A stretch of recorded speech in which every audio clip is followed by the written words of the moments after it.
I am Toussaint Louverture. My name is perhaps known to you.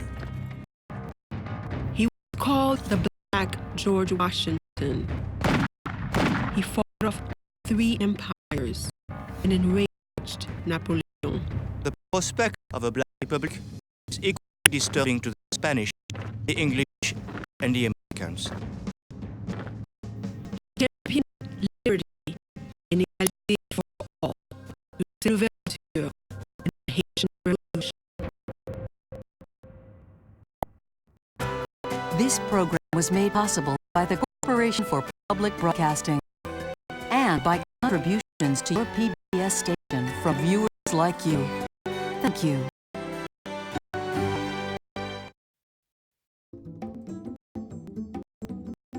Is always described as the poorest country in the Western Hemisphere. But during its height as Saint-Domingue, it was the richest place in the Americas. The thing about it, though, is that the richness was all rooted in slavery. Its wealth was based on human capital, owning human capital. All day, as long as the sun is shining, the men are bending over and swaying the machete at the foot of the sugarcane. The world as you know it disappears. Therefore, you become an animal and you expect to live like an animal. The dominion of the master has to be absolute. But that absoluteness itself made the master into something other than human as well. Liberty, equality, fraternity, that was new for the world. Toussaint Louverture is the epitome of humanity. He realized early on that conditioning was totally insufferable. Toussaint Louverture recruited about 3,000 to 4,000 people, trained them, and they fought the French, the British, and the Spanish army for 12 years. They burned the mechanisms of their production. They're burning the plantation fields, burning down the houses. It was a wholesale massacre on a really enormous scale. It was a big major payback time. The Haitian Revolution is probably the most profound revolution ever realized by human beings. The only place where slaves created a nation. But nobody wants to talk about it.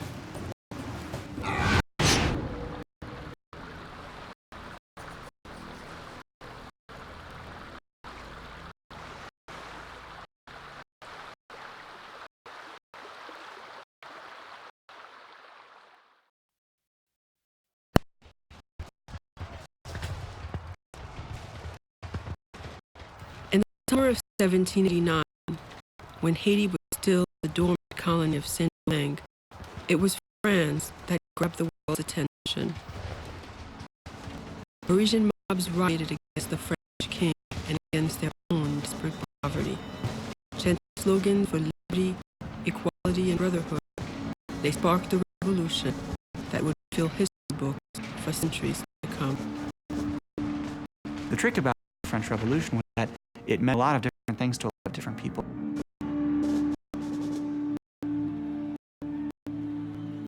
In the streets of Paris, the French Revolution meant an end to the appalling privileges of wealth. And France's brand new Congress, called the National Assembly, it meant the ideas of Europe's most radical thinkers could be realized. Nobody knows exactly what's going to come out of it, but just the idea of having rights, right? The idea that all people have rights, that the rights are inherent. This was something that obviously philosophers had written about before, but during the course of the French Revolution was written down in a text called Declaration of the Rights of Man. It's a dangerous idea because the society is based on equality. That's what makes it work. Because it was not supposed to work for everybody. It was supposed to work for a minority. What was a dangerous idea in France was even more dangerous in slave-holding colonies off the coast of Florida.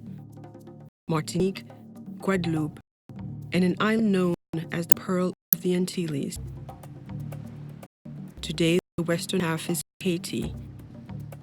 Then it was the French colony of Saint-Domingue. One thing that's fascinating about that time, people think things were very far away. They were not. News traveled very, very fast. We have to remember the ocean was like a highway in the 18th century. I mean, the ships were constantly bringing news back and forth. Everyone was obsessed with news. Sailors would come off the ships. The first people they would talk to, the people they would work with, they were unloading the ships, were enslaved people. So there are reports who were describing the events that have been going on in Paris to the enslaved that are working alongside of them.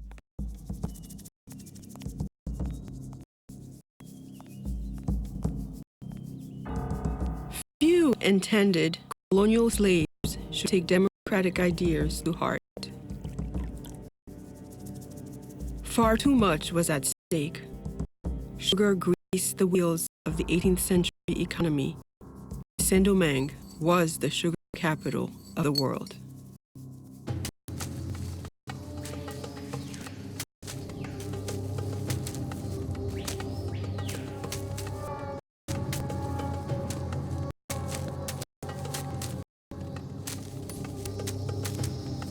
It was easy, even for France's political radicals, to ignore the agony that made it all possible.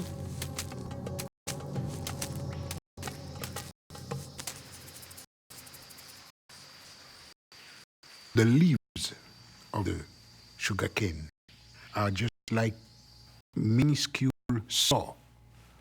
If they cut you, you may not even see it. But when you perspire, the sweat gets in it and it burns. In the roots, there are ants. They bite. And when they bite you, you will scratch yourself for half a day. If the worker refuses to work, well, there is a law which you just shoot him. That's all. The whole concept of slavery itself is a totally savage one. The French, they brought it down to science. A slave coming from Africa would not last 3 years, the way the system was organized. They had it down to that kind of statistics. They did it very systematically, and it was very successful.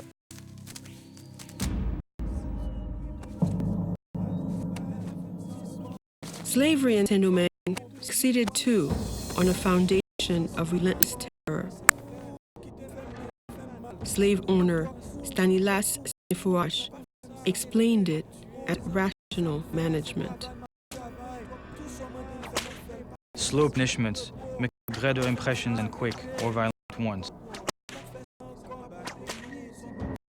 Rather than 50 lashes administered in 5 minutes, 25 lashes of the whip administered in a quarter of an hour. This is far more likely to make an impression.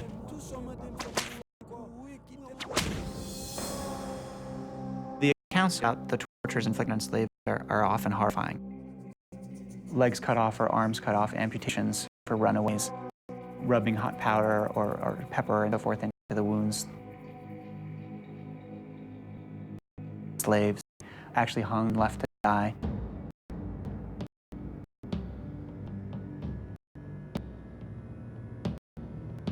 You can kind of imagine that kind of world in which essentially human life was given so little value that these tortures were kind of refined to this incredible, cruel effect.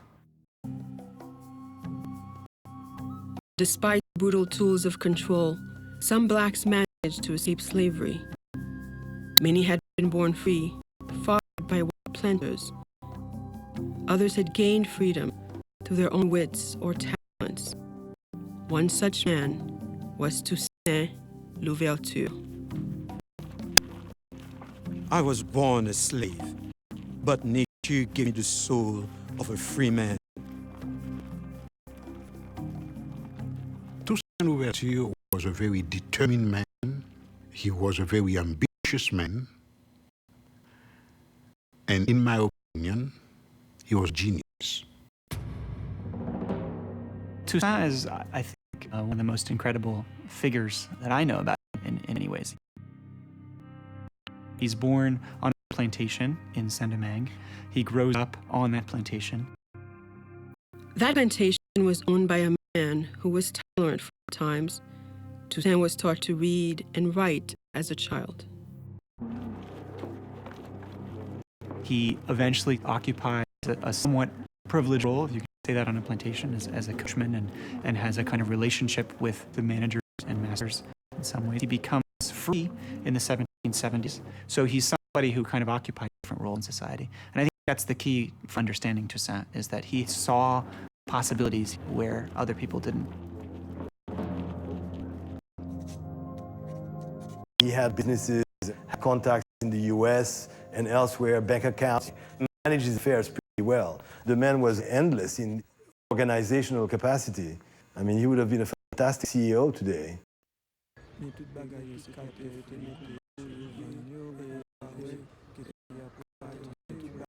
Toussaint didn't report his first reaction to the revolution in France, but his fellow free Saint-Dominguans, the white colonials, and the mixed-race population were transfixed. In 1789, there were about 40,000 white people and about 30,000 colored people who were, of course, their sons and cousins and so on and so forth, who were landowners themselves, many of them slave owners themselves, many of them very effective businessmen, many of them involved romantically with the white master class. One of the things that's important to remember about Haiti and race is it wasn't simply black and white. Instead, you had numerous gradations of color. One historian went so far as to give 110 categories of color, from absolute black to absolute white. And to each combination, he gave a name: mulatto, quadroon, Mameluke. And what he was accounting for was the drops of black blood. White hoped for more control over the colony's governance, but the colony's mixed-race population hoped for more fundamental changes. They had been born free, but not equal. They had shown physical respect for the white. Stand up when they are in presence of a white, call them Mr. or whatever title they wanted to have. It was not easy for them, and that's exactly why they were the first one, before the blacks, they were the first one to ask for equality. The mixed population of Saint-Domingue decided that a chance had come in 1791. They sent a petition to France's new government asking for the rights of citizenship. This is a powerful message to have taking place in a society that was explicitly organized on inequality. It's like dynamite. The petition asked for civil protections and enraged the island's white population. Working-class colonists began a full-scale intimidation campaign.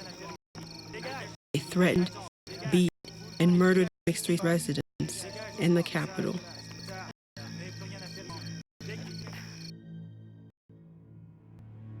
But the petition met a different reception back in Paris. The new breed of delegates in the National Assembly issued a landmark decree. They extended equal rights to the small population of mixed-race people born of two free parents.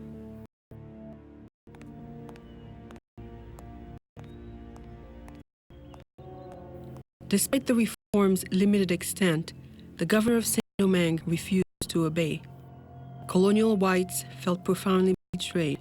Some, such as a planter's wife named Madame d'Ouvray, began discussing radical thoughts of their own. The National Assembly is committed to destroying our lives as masters, so much so that secession for France might be necessary. the slave owners of America, I hope, will band together to stop this contagion of liberty.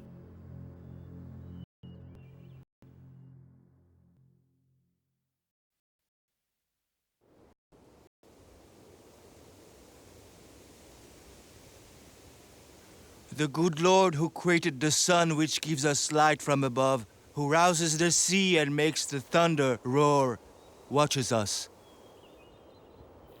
Boukman Dati was a slave and a voodoo priest. Throw away the image of the God of the whites who thirsts for our tears, and listen to the voice of liberty which speaks in the hearts of all of us.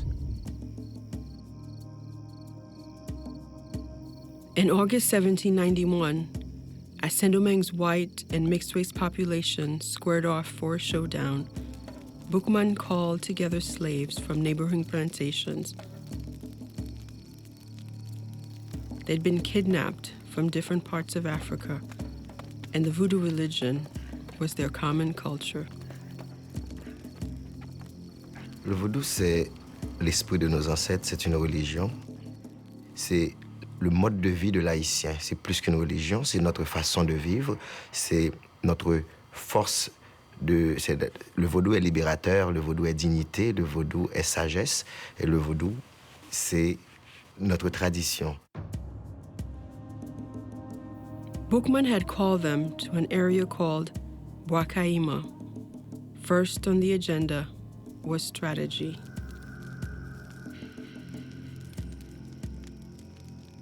That ceremony of Bwakaima is the first Haitian Congress, the beginning of the revolution.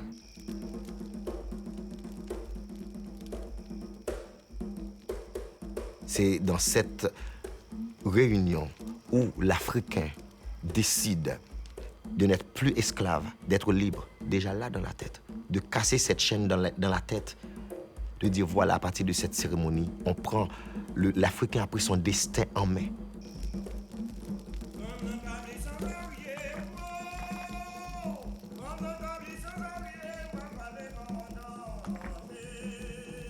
Haitian tradition says the slaves of Saint-Domingue planned that night to revolt. They timed their uprising to start on multiple plantations in 2 weeks' time. And they swore each other to secrecy. They even said that they killed a pig and they drank the blood.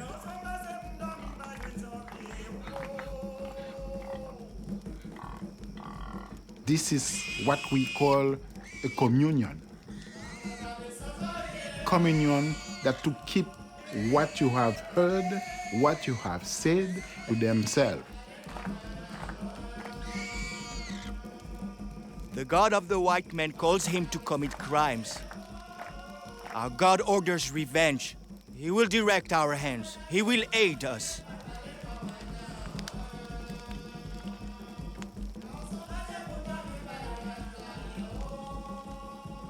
On the night of August 22nd, 1791, 1,000 enslaved Africans attacked their masters. Les esclaves empoisonnaient, les esclaves piquaient, les esclaves tuaient, les esclaves voulaient leur indépendance. For them to be free, they have to have the same amount of violence that you exerted on them. That's why the revolution was very brutal. This is that hatred in the first day that came out.